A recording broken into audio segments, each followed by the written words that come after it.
দিল্লি না ঢাকা, ঢাকা ঢাকা। ৫ আগস্ট পরবর্তী বাংলাদেশে এই স্লোগান ছিল মূলত যাবতীয় আধিপত্যবাদের কবল থেকে মুক্ত হওয়ার এক ঐতিহাসিক ঘোষণা, যা দিন দিন হয়ে উঠেছে জাতীয় স্লোগানও।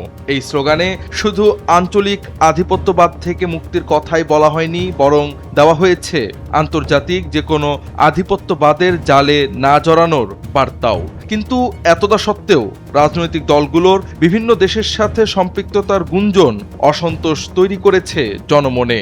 সম্প্রতি দ্য ওয়াশিংটন পোস্টের এক প্রতিবেদনে জামাত জোটের সাথে মার্কিন যোগসাজশের তথ্য দেশব্যাপী ব্যাপক আলোচনা ও সমালোচনার জন্ম দিয়েছে।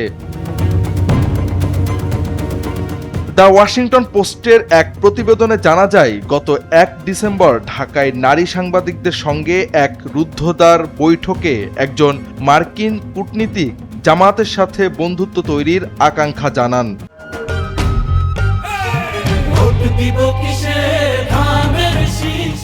ওই কূটনীতিক বলেন, আমরা চাই তারা আমাদের বন্ধু হোক। তিনি ধারণা প্রকাশ করেন, ১২ ফেব্রুয়ারির নির্বাচনে জামাত তাদের ইতিহাসের সেরা ফল করতে যাচ্ছে।